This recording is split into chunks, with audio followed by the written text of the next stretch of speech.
So, Cam Thomas has finally been waived from the Brooklyn Nets. The 24-year-old shooting guard has had a reduced role on his current Brooklyn roster. However, he has been able to put up 15 points a game, 3 assists, and had shooting splits of 39, 32, and 84.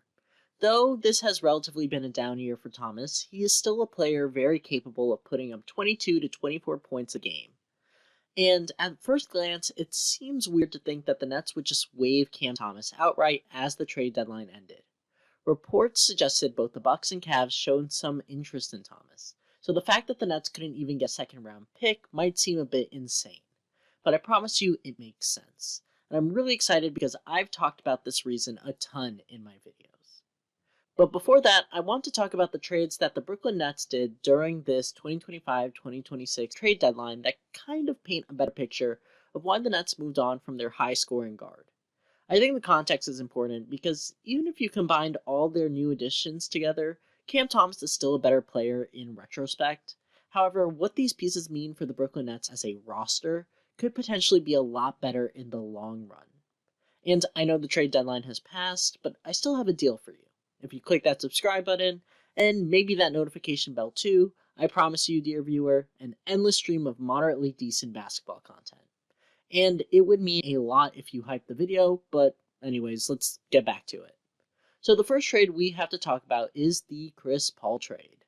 Now, we didn't get Chris Paul, unfortunately, but instead the Nets assisted the Raptors and Clippers in a Chris Paul trade. The Raptors get Chris Paul, the Clippers get the draft rights to Vanya Marjanovic. I definitely didn't say that right, but he's a 29-year-old EuroLeague player who recently ruptured his Achilles. And the Nets get Ochai Agbaji and a 2032 second-round pick. Yep, this was most likely a trade for tax reasons, and it's very possible that the Raptors just waived Chris Paul, but I really want to focus on the player that the Nets got, Ochai Agbaji. The 6'5 shooting guard has been inconsistent in his career, with season stats of 4 points, 2 rebounds, barely an assist per game on 42, 18, and 86% shooting splits. 18% from 3 is horrendous, but it's crazy Agbaji is shooting this bad when the season prior, he was shooting 40% from 3 off of 4 attempts per game, and putting up 10 points total. A big part of this dip has been his reduced minutes, where he once was playing 27 minutes a night, now he only plays 15. This reduced role could be the primary reason Agbaji has seen such a decline, but on the onset, the Nets are basically getting a potential 3-and-D guard/wing who could possibly space the floor if needed. The next nothing burger of a trade that the Nets got was with the Denver Nuggets, where the Nuggets sent Hunter Tyson and a 2032 second-round pick for a 2026 second-round pick swap between the Clippers and Hawks. With the Hawks and Clippers both being fringe play-in teams, I'm sure Denver is viewing this second-round pick like a pseudo-first-round pick. Meanwhile, the Nets gain full control of the Nuggets' 2032 draft capital and get a 6'8 forward who's been putting up really unimportant numbers. The most important part of Hunter Tyson is his height, which I'll explain in a bit.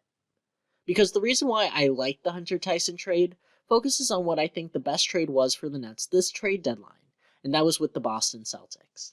And that was to get Josh Minott. And the crazy part is that the Nets got Minott for free, since the Celtics wanted to dump his contract to avoid the luxury tax.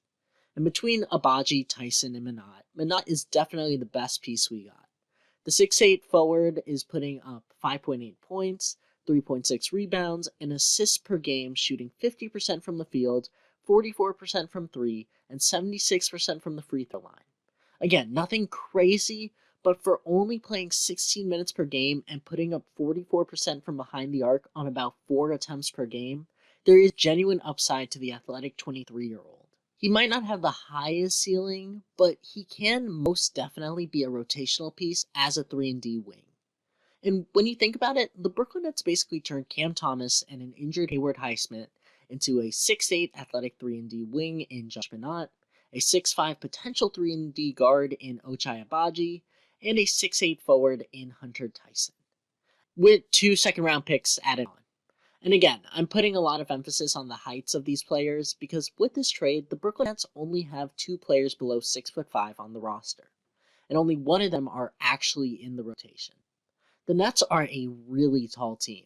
I mean, I haven't done the exact numbers, but not including the two-way contracts on the roster, the Brooklyn Nets have an average height of 6 foot 7.8 inches. That's a lot of height, and could genuinely make the team the tallest team in the NBA. Now, the Nets have plenty of games where they have major losses with well over 50-point deficits.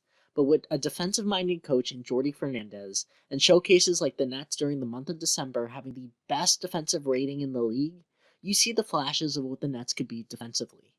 Adding more size as well as potential pieces that can improve their spacing, the Nets are building something very interesting. I don't know if Tyson or Abaji stay in the long term, but I am all in on Josh Minott. If we can keep him on some cheaper deals, give him a home where he doesn't have to become a journeyman, I can see a 6 to 8 point scorer off the bench who could play excellent defense and fill the voids of when players like Noah Clowney are hurt or off the bench. Again, the Nets are going to be bad this year, but let me know what you guys think in the comment section down below. This has been Above the Net, and I'll see you all next time.